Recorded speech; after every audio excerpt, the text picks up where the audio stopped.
His top military officer, Admiral Mike Mullen, has confirmed what many thought. Pakistan, not our friend. The Haqqani Network, for one, acts as a veritable arm of Pakistan's internal services intelligence agency. With ISI support, Haqqani operatives planned and conducted that truck bomb attack, as well as the assault on our embassy. Strongest words used by a U.S. official against Pakistan in 10 years. How should the U.S. deal with Pakistan? Joining us right now to weigh in on this, Republican Senator of Illinois, Senator Mark Kirk, retired Navy officer. Senator, you knew this. Haqqani Network not only has not stopped since that statement, they attacked the CIA headquarters today. It's likely this morning's attack on CIA headquarters in Afghanistan was Haqqani Network. And this is an organization, a terror group, funded, supplied, and trained by the government of Pakistan. Now, we know they're in Miram Shah. Senator Lindsey Graham said it last night. We know where they are. We know what they're doing. We heard their transmission over the last attack, one of Haqqani's sons talking to the attacker inside.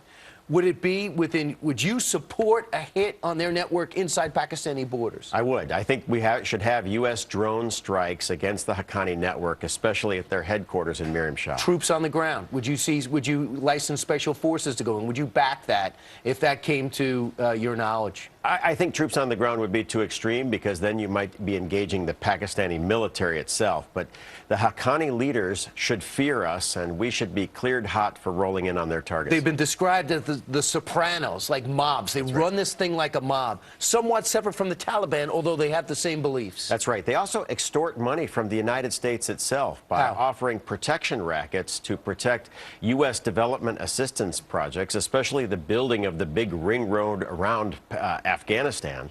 And so it's smuggling lumber, dealing in drugs, ransoms, kidnapping for hire, and extracting money from the United States itself. And the sons are more vile than their father, so any hope that Haqqani would reform and be an ally like they were in 1989, out the window. Let's move to another topic. Do you think the Senate will approve a funding bill and Congress will allow government to continue on? I do. I think this is a pretty small battle right now. It'll be resolved this week, because we're only talking about a 6-week resolution to fund the government. The big battle in Washington is the super committee and whether it hits its trillion-dollar target, and that's what everybody really should be focused on. Some say Democrats aren't motivated to come up with an answer in the super committee because they like what happens in response to not getting a deal. That's right. They think that creating a distinction makes a difference. But in this case, markets are so unstable that I think any economic fallout from this battle will actually reflect on the president. What can you do about the examples of bureaucratic waste that include paying dead people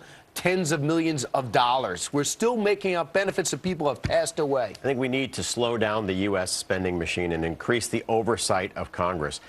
The Senate is pretty asleep. Most Senate committees under older Democratic chairmen aren't actually doing much in the way of oversight or hearings. The House, especially under Congressman Issa, doing a much better job. But we ought to have both chambers conducting oversight. You'll think the shutdown will be avoided and would back action against Pakistan. Senator, thanks so much for coming in. Always good to see you in New York.